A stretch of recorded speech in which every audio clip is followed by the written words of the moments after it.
Hello students, कैसे हैं बेटा आप लोग? ओके। तो बेटा हम बात कर रहे हैं क्लास 12th में बिजनेस स्टडीज़ की, ठीक है। और बिजनेस स्टडीज़ के अंदर भी we are discussing the concept of directing and इनडायरेक्टिंग।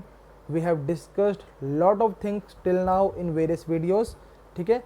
And in this video we are going to discuss about the last element of directing. Before it we have discussed about 3 elements of directing, which were supervision, leadership and motivation. And now we will going to discuss about the concept of communication. तो बेटा communication है क्या, हम discuss करते हैं इसके बारे में। तो बोल रहा है communication pours life into an organization. सबसे देखो स्टार्टिंग में क्या लिखा हुआ है, कम्युनिकेशन क्या करता है, किसी भी ऑर्गेनाइजेशन के अंदर जान डाल देता है, ठीक है। तो अभी जान डालना मतलब बेटा, क्योंकि हमें पता है कि किसी भी ऑर्गेनाइजेशन के अंदर अगर प्रॉपर कम्युनिकेशन को फॉलो नहीं किया जाएगा तो वहाँ पर क्या होगा, मिसअंडरस्टैंडिंग्स हो सकती हैं, और मिसअंडरस्टैंडिंग होने की वजह से जो हमारे गोल्स एंड ऑब्जेक्टिव हैं शायद हम उनको अचीव ना कर पाए। क्लियर है बेटा? तो बोल रहा है कम्युनिकेशन क्या है, it is an art of transforming of facts, ideas, feelings etcetera from one person to another and making him understand them. मतलब एक कला है, एक आर्ट है, जिसकी वजह से क्या करते हैं हम अपने आइडियाज़ को, हमारे फैक्ट्स को, हमारे फीलिंग्स को ट्रांसफ़र करते हैं from one person to another, and उसको उस चीज़ का पर्टिकुलर अंडरस्टैंड भी करवाते हैं। यस। तो बोल रहा है in an organization supervisor transmit information to subordinates, ठीक है ना। हमें पता है कि भाई एक ऑर्गेनाइजेशन के अंदर जो सुपीरियर है और सबॉर्डिनेट है उनके बीच में बहुत गहरा रिलेशन है, ठीक है। Superior always transmit some kind of ideas, some kind of plans, some kind of policies to the subordinates, ताकि सबॉर्डिनेट्स उनके अकॉर्डिंग काम करे, है ना। तो बोल रहा है प्रॉपर कम्युनिकेशन अगर होगा उनके बीच में, तो बोल रहा है proper communication results in clarity and securing the corporation of subordinates, ठीक है।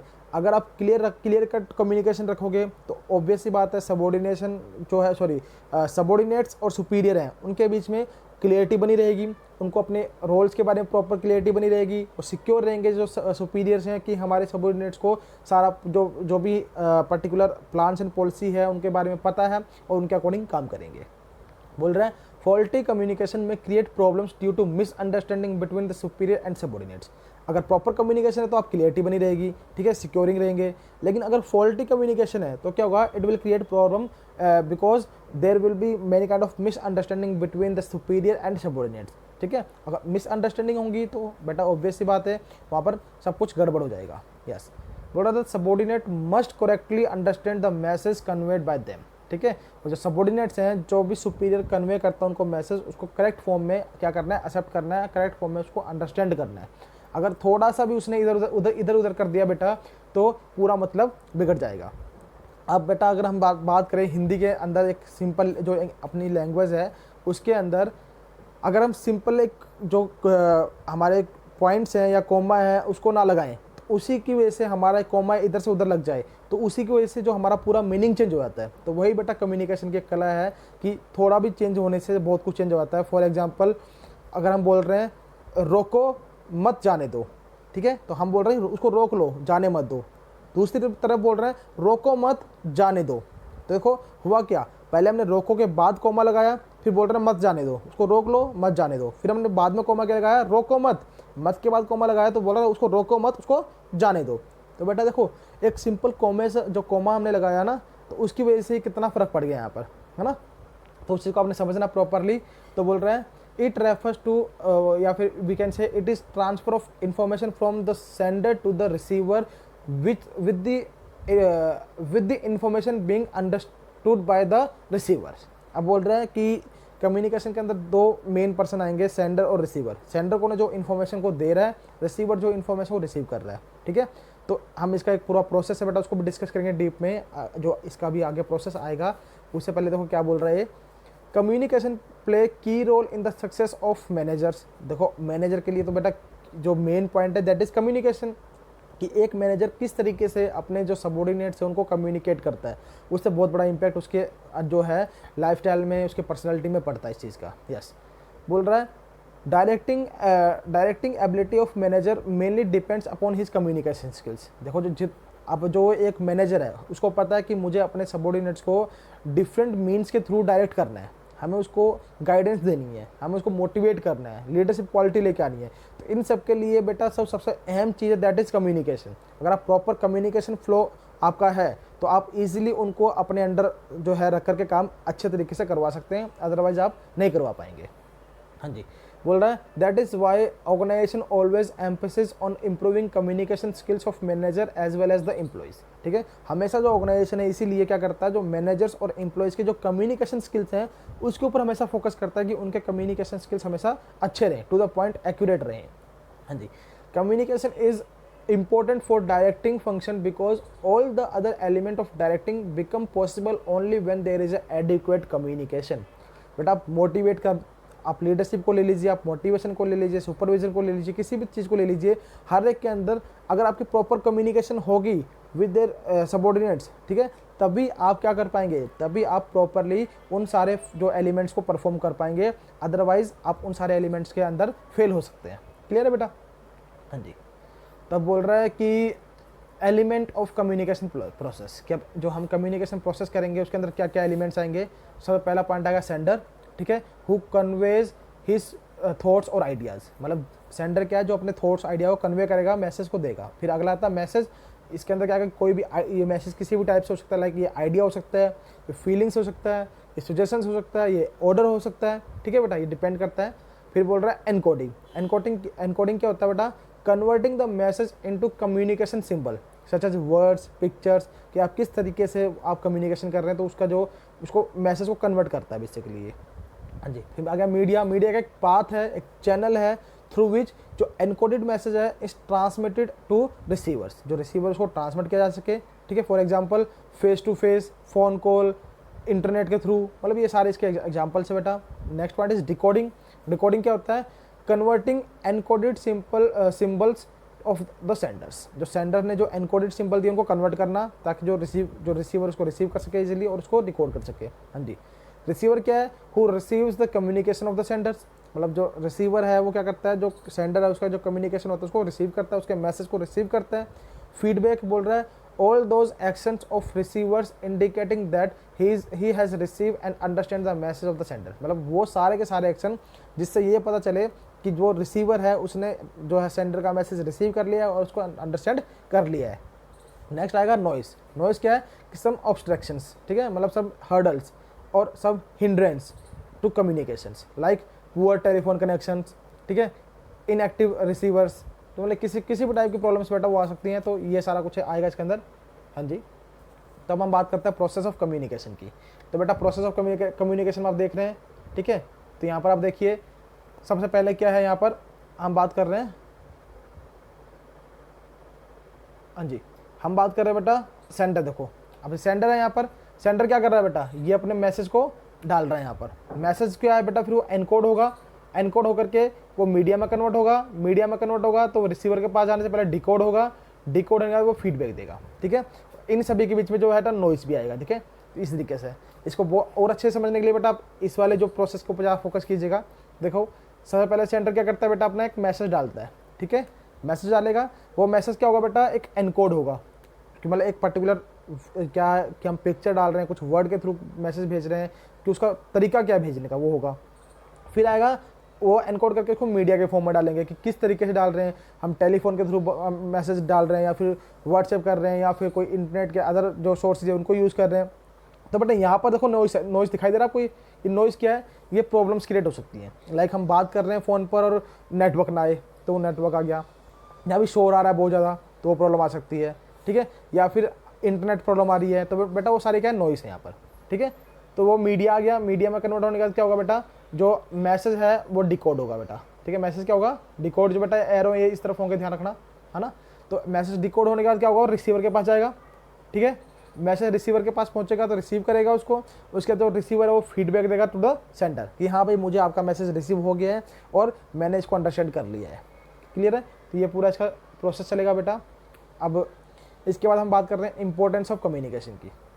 इंपॉर्टेंस ऑफ कम्युनिकेशन, तो इंपॉर्टेंस क्या है इसकी, तो पहला पॉइंट बोल रहा है फैसिलिटेट कोऑर्डिनेशन। अगर प्रॉपर कम्युनिकेशन है तो आपके जो ऑर्गेनाइजेशन उसमें कोऑर्डिनेशन प्रॉपर हो पाएगा बेटा, ध्यान रखना है इसको। ठीक है, इसकी हम बात करें जैसे कि इंटर ये हमें पता है जो सुपीरियर और सबॉर्डिनेट है वो दूसरे आपस एक दूसरे के इंटरलिंक्ड है बेटा, और इंटरलिंक्ड होने की वजह से क्या होता है कि उनका जो कोऑर्डिनेशन है प्रॉपर बनेगा with the help of proper communication. Clear है बेटा? हाँ जी, अब हम बात करेंगे, हाँ जी, अब हम बात कर रहे हैं बेटा सेकंड पॉइंट की, जो इंपॉर्टेंस ऑफ कम्युनिकेशन के अंदर ये बोल रहा है provides data necessary for decision making. ठीक है, second point is provide data necessary for decision making. बोल रहा है when information is effectively and efficiently communicated to the management. तो ये अब हमें हेल्प कैसे करेगा? देखो, अगर आप प्रॉपर कम्युनिकेशन करते हैं, ठीक है, फ्रॉम टॉप टू बॉटम, तो जो भी आपको डिसीजन मेकिंग में जो भी डाटा आपको रिक्वायरमेंट है वो आपको इजीली मिल पाएगा। ठीक है, क्योंकि हर एक पर्टिकुलर पर्सन के पास प्रॉपर कम्युनिकेशन लेवल पहुंचा है, प्रॉपर चैनल ऑफ कम्युनिकेशन पहुंचा है, जिसकी वजह से क्या होगा बेटा कि आपस में वो एक्चुअली जो इंटरेक्शन करेंगे एक दूसरे से वो प्रॉपर कर पाएंगे। ठीक है, और प्रॉपर इंटरेक्शन कर पाएंगे तो जितना भी डाटा है फॉर डिसीजन मेकिंग वो इजीली उनको प्रोवाइड हो पाएगा। हाँ जी बेटा, तो थर्ड जो पॉइंट है उसके बारे में हम डिस्कस करते हैं इंपॉर्टेंस ऑफ कम्युनिकेशन में, that is increase managerial efficiency. अब देखो बेटा, मैनेजरियल एफिशिएंसी को कम्युनिकेशन कैसे इंक्रीज करेगा? अब हमें पता है कि कोई भी मैनेजर होता है बेटा वो किसी भी टीम का लीडर भी है ना। अगर वो लीडर है तो उसको अपनी पूरी की पूरी टीम को लीड करना पड़ेगा। अब पूरी की पूरी टीम को अगर वो लीड कर रहा है और अगर वो अपनी टीम को प्रॉपर कम्युनिकेट नहीं कर पाएगा आइडियाज़ को, फीलिंग्स को, फैक्ट्स को, तो क्या होगा बेटा? उससे उसकी टीम उसके अकॉर्डिंग काम नहीं कर पाएगी, और उसके अकॉर्डिंग काम नहीं कर पाएगी तो जो उनका ऑर्गेनाइजेशनल ऑब्जेक्टिव होगा they will not even able to achieve that particular objective, है ना। इसलिए ही ये बोला जाता है कि अगर इफेक्टिव कम्युनिकेशन किसी मैनेजर के अंदर होगी तो एक अच्छा लीडर भी बन पाएगा और अच्छे तरीके से कम्युनिकेट भी कर पाएगा। तो ये इंपॉर्टेंस ऑफ कम्युनिकेशन है बेटा कि एक जो नॉर्मल जो मैनेजर है उसकी जो एफिशिएंसी लेवल है उसको ये एनहांस कर देता है। Yes, next point is promotes cooperation and industrial peace. ठीक है, बोल रहा है the two way communication promote cooperation and mutual understanding. अगर टू वे प्रॉपर कम्युनिकेशन होगा तो दोनों के बीच में म्यूचुअल अंडरस्टैंडिंग होगी, और म्यूचुअल अंडरस्टैंडिंग होगी तो बेटा जो वर्कर्स और मैनेजमेंट्स हैं उनके बीच में पीस की जो सिचुएशन है वो क्रिएट रहेगी हमेशा, उनके बीच में कोई कॉन्फ्लिक्ट्स क्रिएट नहीं होंगे अगर प्रॉपर वहाँ पर कम्युनिकेशन होती है तो। Yes, next point is establishes effective leadership. तो देखो बेटा, ये जो मैनेजरियल एफिशिएंसी था उसी से कहीं ना कहीं लिंक करता है। तो बोल रहा है कि इफेक्टिव लीडरशिप यहाँ पर एस्टेब्लिश की जा सकती है अगर वहाँ प्रॉपर कम्युनिकेशन हो तो। कैसे? बोल रहा है effective communication helps to influence subordinates. वो इजीली सबॉर्डिनेट्स को इन्फ्लुएंस कर पाएंगे, and while influencing a leader should possess good communication skill. तो जब वो इन्फ्लुएंस करेगा तो उस टाइम पर उसके पास क्या होना चाहिए? गुड कम्युनिकेशन स्किल्स का होना जरूरी है। तो वही अपने आप में कम्युनिकेशन की इंपॉर्टेंस है कि वो क्या करेगा, अगर जो एम्प्लॉयज़ हैं या फिर वी कैन से जो इफेक्टिव जो लीडर्स हैं उनको इफेक्टिव उसकी एस्टेब्लिशमेंट कर पाएगा। हाँ जी, अब हम बात करेंगे कम्युनिकेशन के अंदर जो है टाइप्स की। तो देखो बेटा, यहाँ पर बेसिकली दो तरीके से टाइप को हम डिस्कस करते हैं, type of communication and type of media of communication. ठीक है, दो चीज़ें, टाइप ऑफ कम्युनिकेशन, उसके अंदर दो पॉइंट आएंगे, formal communication and informal communication. And type of media communication है उसमें आएगा written communication, oral communication and gestural या गेस्टर्स कम्युनिकेशंस। ठीक है, तो हमें मेनली जो फोकस करना है बेटा वो किस पे करना है? टाइप ऑफ कम्युनिकेशन पर, फॉर्मल एंड इनफॉर्मल पर। ठीक है, जो नीचे वाले जो 3 पॉइंट है वो बेटा मीडिया के कम्युनिकेशंस हैं, लेकिन हमें जो नॉर्मल कम्युनिकेशन का जो हमारा कॉन्सेप्ट रहेगा उसमें हम बात करेंगे फॉर्मल एंड इनफॉर्मल कम्युनिकेशन की। यस, तो बोल रहा है difference between formal and informal communication. तो फॉर्मल और इनफॉर्मल कम्युनिकेशन का डिफरेंस देखते हैं, उससे उसका मीनिंग हमें पता चलेगा बेटा। तो बोल रहा है फर्स्ट पॉइंट इज मीनिंग बोल रहा है फॉर्मल कम्युनिकेशन में बोल रहा है फॉलो करता है ऑफिशियल चेन ऑफ कमांड को। ठीक है, और जो इनफॉर्मल कम्युनिकेशन है वो क्या करता है? वो फॉलो करता है between individual and groups are not officially recognised. ठीक है, जो हमारे इनफॉर्मल कम्युनिकेशन है बेटा, देखो नाम से पता चल रहा है इनफॉर्मल है, जहाँ पर कोई भी सिस्टम को फॉलो नहीं किया जाएगा, कोई भी एक ऑर्गेनाइज्ड जो ऑफिशियल थिंग्स हैं उनको फॉलो नहीं किया जाएगा। लेकिन हम बात कर रहे हैं फॉर्मल कम्युनिकेशन की, तो वहाँ पर फॉलो किया जाएगा ऑफिशियल चेन ऑफ कमांड को। यहाँ पर स्केलर चेन प्रॉपरली फॉलो होगी, एक हायरार्की का सिस्टम को प्रॉपर फॉलो किया जाएगा, from top to bottom and bottom to top जो सिस्टम है उसको फॉलो किया जाएगा। ठीक है, उसके बाद बात कर रहे हैं चैनल्स की। तो फॉर्मल कम्युनिकेशन के अंदर कौन सा चैनल आएगा बेटा?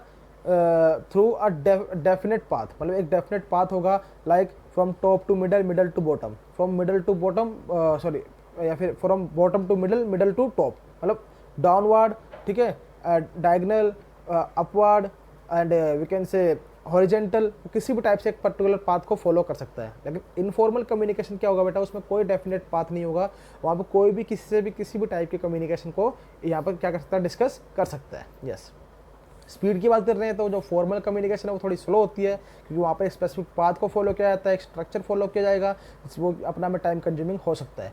लेकिन जब बात कर रहे हैं इनफॉर्मल कम्युनिकेशन की तो वो बहुत फास्ट होता है, क्योंकि उसमें कि कोई प्रॉपर चेन को फॉलो नहीं करना है, आपका सिस्टम क्या होगा, बहुत fastly one person to another person एक मूव कर सकता है, मतलब आग की तरह इसमें बातें फैल सकती हैं। यस, नेचर की बात करते हैं तो नेचर में बोल रहा है more rigid and can not be modified. जब फॉर्मल कम्युनिकेशन वो रिजिड होता है, क्योंकि एक बार जो ऊपर से कमांड्स आ जाती हैं, पॉलिसीज बन के आ जाती हैं, तो हमें उनको डायरेक्टली फॉलो करना है, उनको चेंज नहीं करना होता। लेकिन इनफॉर्मल कम्युनिकेशन बेटा फ्लेक्सिबल होता है, ठीक है, क्योंकि ये वेरी करता है from individual to individual. Yes, उसके बाद हम बात करेंगे बैरियर्स टू इफेक्टिव कम्युनिकेशन। जो इफेक्टिव कम्युनिकेशन है बेटा, उसके अंदर क्या क्या बैरियर्स आ सकते हैं, मतलब क्या क्या रुकावटें आ सकती हैं। तो बेसिकली हमने इसको 4 पार्ट्स में डिवाइड किया है: semantic barriers, psychological barriers, organisational barriers and personal barriers. ठीक है, जो सेमेंटिक बैरियर्स हैं वो किस किस तरीके से हो सकते हैं, किन किन की वजह से हो सकते हैं बेटा, like badly expression of message, कि आपने अपने मैसेज को बहुत गलत तरीके से एक्सप्रेस किया। ठीक है, सिंबल्स विद डिफरेंट मीनिंग्स, एक सिंबल जिसका डिफरेंट मीनिंग्स हो सकते हैं, तो आपने तो बोल दिया लेकिन समझने वाला उसको अलग तरीके से समझ गया, तो वो बेटा यहाँ पर आ सकता है। फिर आगे फॉल्टी ट्रांसलेशंस, कि आपने ट्रांसलेशन गलत कर दिया बेटा उसका। फिर इसी तरीके से बेटा टेक्निकल जो जार्गन्स आ गया, कोई टेक्निकल प्रॉब्लम आती है। फिर वो आ गया बॉडी लैंग्वेज एंड गेस्चर डिकोडिंग्स, कि आपका जो बॉडी लैंग्वेज है वो भी इसके अंदर आ जाता है बेटा सेमेंटिक बैरियर के अंदर। फिर हम बात करेंगे साइकोलॉजिकल बैरियर की। बेटा साइकोलॉजिकल बैरियर क्या बोलता है, देखो जरा, ये बोल रहा है प्री मैच्योर इवेल्युएशन, कि आपकी जो बात पूरी होने से पहले आपने उसका निचोड़ निकाल दिया किसी भी चीज़ का, तो वो प्री मैच्योर इवेल्युएशन कहलाएगी बेटा। लैक ऑफ अटेंशन, कि प्रॉपर अटेंशन ना देना। ठीक है, लॉस ऑफ पुअर रिटेंशन, ठीक है, प्रॉपर रिटेंशन ना देना। उसके क्या बोल रहा है, डिस्ट्रस्ट, कि आपको जो जहाँ से आप इन्फॉर्मेशन कलेक्ट कर रहे हैं उसके ऊपर आपको इंटरेस्ट ना हो, उस केस में भी आप साइकोलॉजिकल बैरियर के अंदर वो आ जाएगा। ऑर्गेनाइजेशनल बैरियर में क्या आएगा बेटा, कि ऑर्गेनाइजेशनल पॉलिसीज़ किस टाइप की हैं, रूल्स एंड रेगुलेशंस किस टाइप के हैं, वो सारे इसमें फोकस करते हैं। जो स्टेटस डिफरेंस है, कई बार क्या होता है जो लोअर लेवल है, मिडिल लेवल के एम्प्लॉय, टॉप लेवल के एम्प्लॉय कुछ बोलना चाह रहा है तो वो बोलता है कि तुम्हारा स्टेटस डाउन है, तुम हमसे कैसे डिस्कस कर रहे हो, ठीक है, तुम इस चीज़ को डिस्कस नहीं कर सकते। मतलब इस टाइप के बैरियर्स यहाँ पर देखने को मिल जाते हैं बेटा। कॉम्प्लेक्स ऑर्गेनाइजेशन है, जो बहुत मतलब कॉम्प्लेक्सिटी आर के काफ़ी कॉम्प्लिकेटेड उसको समझना ऑर्गेनाइजेशन को, तो वहाँ पर ही दिक्कत आ जाती है। फिर बोल रहा है जो ऑर्गेनाइजेशन की फैसिलिटीज़ हैं, जो फैसिलिटीज़ हैं वो भी इसमें दिक्कत दे सकती हैं बेटा। फिर आ गया personal barriers, like lack of confidence, lack of initiatives and fear of authority. मतलब ये तीनों पॉइंट किसके अंदर आएंगे, पर्सनल बैरियर्स के अंदर। तो इनको पढ़ते हैं बेटा, इनका मतलब क्या है।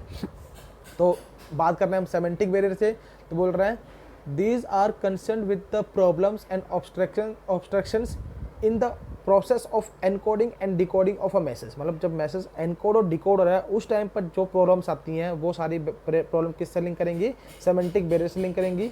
ठीक है, normally such barriers result due to use of wrong words, faulty translation, different interpretations. मतलब ये सारी दिक्कतें होंगी जिनकी वजह से ये सारे बैरियर्स आपको सामने दिखाई दे सकते हैं। For example badly expression of message, कि मैसेज जो था आपने गलत तरीके से एक्सप्रेस कर दिया, करना मैसेज कुछ और एक्सप्रेस था, कर कुछ और दिया।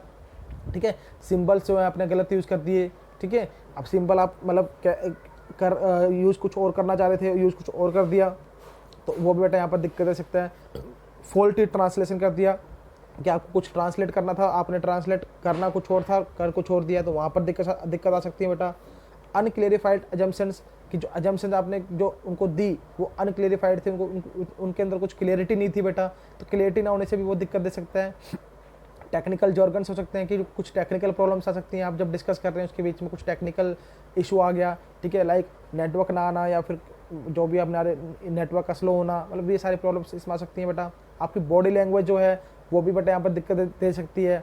आप इशारा कर रहे हैं राइट का और बोल रहे हैं लेफ्ट है, कि हमें लेफ्ट तरफ जाना है, तो बेटा ये भी दिक्कत देगा कि अब जो आपकी जो टीम है वो सोचेगी सर बोल तो लेफ्ट है जब, लेकिन इशारा राइट की तरफ कर रहे हैं, तो मतलब बॉडी लैंग्वेज क्या कर रही है वो भी बेटा यहाँ मैटर करता है। तो ये सारी जो प्रॉब्लम्स है वो किसके अंदर आते हैं बेटा, सेमेंटिक बैरियर्स के अंदर आते हैं। यस, तो ये आपको एक पिक्चर के थ्रू इसको दिखाया गया है कि सेमेंटिक बैरियर्स क्या क्या हो सकते हैं।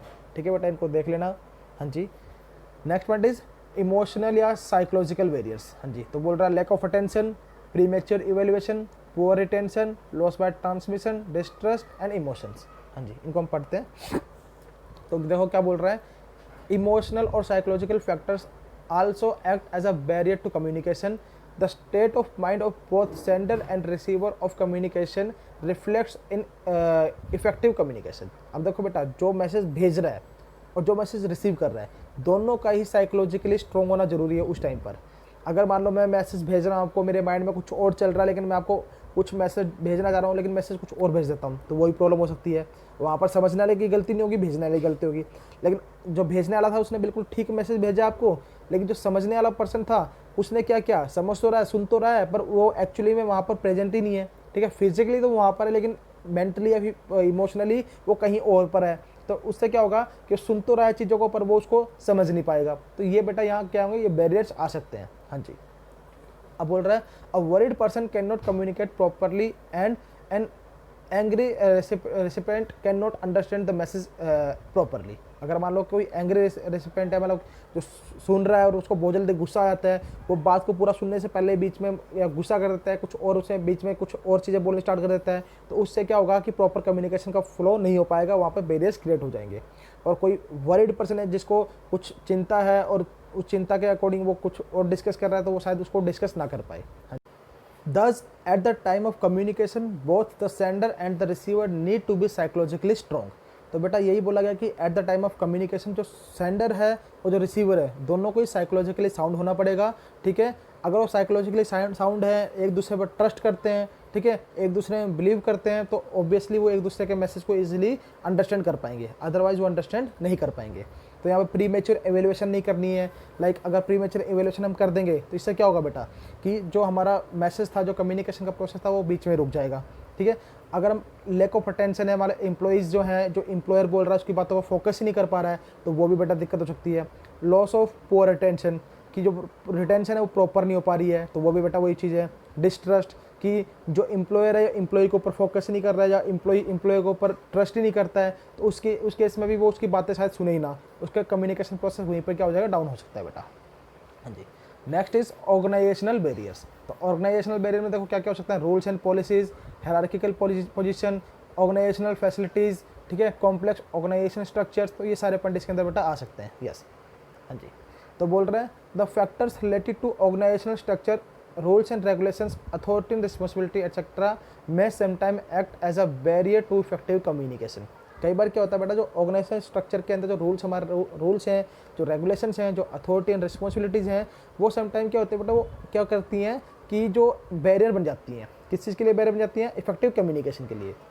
किस तरीके से बोल रहा है, in an organisation with a highly centralised pattern. अगर आपकी ऑर्गेनाइजेशन के अंदर जो पैटर्न जो फॉलो किया रहा है वो हाईली सेंट्रलाइज्ड है, उस केस में क्या होगा कि जो बाकी इंप्लॉइज़ हैं वो क्या होंगे, एनकरेज ही नहीं हो पाएंगे बेटा। वो एनकरेज नहीं हो पाएंगे किसके लिए, फ्री कम्युनिकेशन के लिए, तो वहाँ भी दिक्कत आ सकती है। Also a rigid rules and regulations, ठीक है, एंड प्रोसीजर्स में also become hurdle to a communication. तो जैसे रूल्स एंड रेगुलेशन आपके मुश्किल हैं, मतलब काफ़ी रिजिड हैं, ठीक है, पॉलिसीज आपकी रिजिड हैं, या आपके प्रोसीजर्स रिजिड हैं, उसकी बेस पे भी क्या होगा, आपका जो ऑर्गेनाइजेशनल कम्युनिकेशन है बेटा, वो आपके बैरियर के रूप में कन्वर्ट हो सकता है। ठीक है, यहाँ पर organisational policies, rules and regulations, status difference, complex organisations, इन सब के ऊपर ध्यान देना बेटा। ये सारे वो पॉइंट्स हैं जो एक बैरियर के रूप में काम कर सकते हैं, जो आपकी जो ऑर्गेनाइजेशन का जो कम्युनिकेशन है उसको वो क्या कर सकते हैं, ख़त्म कर सकते हैं या ख़राब कर सकते हैं। Yes, last one is personal barriers. तो पर्सनल बैरियर्स क्या बोल रहा है, लेस फेथ ऑन सबॉर्डिनेट्स, कि जो सबॉर्डिनेट्स उनके ऊपर हमारा फेथ ही नहीं बन पा रहा है, उसकी वजह से भी यहाँ पर बैरियर्स आ सकते हैं। Fear of challenge of authorities, जो चैलेंज ऑफ अथॉरिटीज़ हैं उसका मतलब जो हमारी अथॉरिटीज़ हैं उसके थ्रू हमें लगता है कि उनसे हमें कुछ ना कुछ लॉस ना हो जाए, इसलिए भी दिक्कत आ सकती हैं। लैक ऑफ इंसेंटिव्स, कि हाँ कई बार क्या होता है कि जो पर्सनल बैरियर के अंदर की जो इंसेंटिव्स हमें प्रॉपर्ली नहीं मिल रहे, तो हम सोचते हैं हम काम ही क्यों करें इस पर्टिकुलर ऑर्गेनाइजेशन के लिए, हम इनकी बात ही क्यों सुने, तो मतलब वो भी दिक्कत आ सकती है बेटा। अनविलिंगनेस टू कम्युनिकेट, कई बार जो पर्सनली क्या होता है कि जो पर्सनली बंदा खुद ही क्या होता है कि डिससाउंड होता है, या फिर पर्सनली वो इतना इफेक्टिव नहीं हो पाता है अपने आप को कि वो कम्युनिकेशन कर पाए। तो उसके कई बार विलिंगनेस नहीं होती है, इच्छा ही नहीं होती कि वो कम्युनिकेट कर पाए, जानबूझ करके भी वो क्या करता है, कम्युनिकेशन को एज ए बैरियर के रूप में कन्वर्ट कर सकता है। यस, तो बोल रहे हैं the personal factors of both sender and receiver may act as a barrier to effective communication. तो इफेक्टिव कम्युनिकेशन में बैरियर बन सकता है दोनों ही पर्सनल फैक्टर के अंदर, जैसे कि जो सेंडर है वो भी और रिसीवर है वो भी, दोनों ही बैरियर के रूप में यहाँ पर आके सामने आ सकते हैं। If a superior thinks that a particular communication में एडवर्सली अफेक्ट हिज अथॉरिटी ही में सुप्रेस्ड सच कम्युनिकेशन। कि अगर जो हमारा सुपीरियर है वो सोचता है कि अगर मैं ये कम्युनिकेट करता हूँ तो इससे मेरी अथॉरिटी को जो अथॉरिटी उसका खोने का खतरा हो सकता है, तो वो शायद उसको कम्युनिकेट ना करे। ठीक है, also if the superior do not have confidence in the competency of the in their subordinates their may not ask for their advice. ये भी हो सकता है कि जो हमारा सुपीरियर है उसको सबॉर्डिनेट्स के ऊपर बेटा कॉन्फिडेंस ही नहीं है। कॉन्फिडेंस नहीं होगा तो उस केस में भी क्या होगा कि वो उनकी एडवाइस शायद ना ले, उनसे प्रॉपरली कम्युनिकेट ना करे, तो यही प्रॉब्लम आ सकती है। फिर बोल रहा है the subordinates may not be willing to offer useful suggestions in the absence of any rewards or appreciation for the good suggestions। कई बार देखो ये भी होता है कि जो एम्प्लॉइज़ हैं ऑर्गेनाइजेशन के अंदर, सबॉर्डिनेट्स हैं, वो सोचते हैं कि अगर हम सजेशन देते हैं उसके बदले में हमें कोई रिवार्ड नहीं मिलता है या फिर हमें अप्रिसिएशंस नहीं मिलते हैं, तो उसके बदले में जब हमें कुछ मिल ही नहीं रहा है तो हम क्यों इस पर्टिकुलर चीज़ के अंदर फंसें। इसलिए भी वो क्या करते हैं, कई बार कम्युनिकेशन को प्रॉपरली नहीं कर पाते हैं और वहाँ पर बैरियर्स क्रिएट कर देते हैं। तो यहाँ पर बेटा मेनली पॉइंट क्या आ सकते हैं, lack of confidence, lack of initiatives या फिर इंसेंटिव्स, या फिर बोल रहे हैं फियर ऑफ अथॉरिटीज़। मतलब ये सारे पॉइंट क्या है बेटा, पर्सनल बैरियर क्या आ सकते हैं।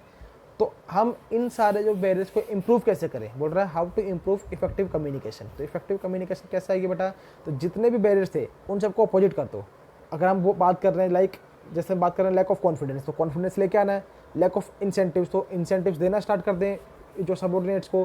ठीक है, तो ये सारे बेटे जैसे पॉइंट थे, लाइक हम बात कर रहे हैं ऑर्गेनाइजेशनल बैरियर थे, रूल्स एंड पॉलिसीज़ के बारे में बोल रहे हैं काफ़ी स्ट्रिक्ट है, तो काफ़ी रिजिड है, तो उनको थोड़ा फ्लेक्सिबल बना दिया जाए। ठीक है, हायरार्किकल पोजीशन के अंदर मान लो कि सब कुछ सेंट्रलाइज्ड है तो कुछ डिसेंट्रलाइज इनको वहाँ पे इन्वॉल्व किया जाए। तो बेटा जो इसके बैरियर्स हैं उन्हीं को अगर हम अपोजिट करते हैं कि जो एट प्रेजेंट जो सिचुएशन है अगर उसको उल्टा कर दें, ठीक कर दिया जाए, तो ऑटोमेटिकली क्या होगा कि हमारा जो कम्युनिकेशन है वो इफेक्टिव बनना स्टार्ट हो जाएगा बेटा। ठीक है, तो यहाँ पर देखो क्या क्या बोल रहा है, clarify the ideas, consult others, use of proper language, proper feedback. ठीक है, communication for present as well as the future.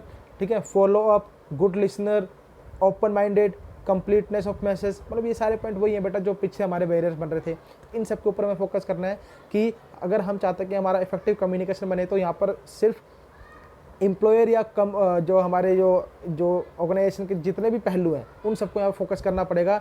फिर वो चाहे एम्प्लॉयर हो, फिर वो एम्प्लॉई हो, ठीक है, वो सुपीरियर हो या सबऑर्डिनेट हो, उन सबको बेटा अपने लेवल पर अपना बेस्ट देना होगा। ठीक है, उनको आइडिया की क्लियरिटी करानी पड़ेगी, उनको जो सबऑर्डिनेट्स उनको एक गुड लिसनर बनना पड़ेगा। ठीक है, जो सुपीरियर्स हैं उनको ट्रस्ट करना पड़ेगा ऑन देयर सबऑर्डिनेट्स। ठीक है, तो यहाँ पर ओपन माइंडनेस होना जरूरी है हर एक चीज़ का। ठीक है, इस तरीके से हम क्या कर सकते हैं, अपने जो कम्युनिकेशन उसको मोर इफेक्टिव बना सकते हैं बेटा। ठीक है, तो this is all about your topic communication. तो इस तरीके से बेटा हमारा जो कम्युनिकेशन टॉपिक है वो ख़त्म होता है और उसी के साथ हमारा जो चैप्टर डायरेक्टिंग है वो भी यहीं पर कंप्लीट होता है। अब नेक्स्ट वीडियो में हम नेक्स्ट चैप्टर के साथ आपके सामने आएंगे बेटा, तब तक के लिए थैंक यू।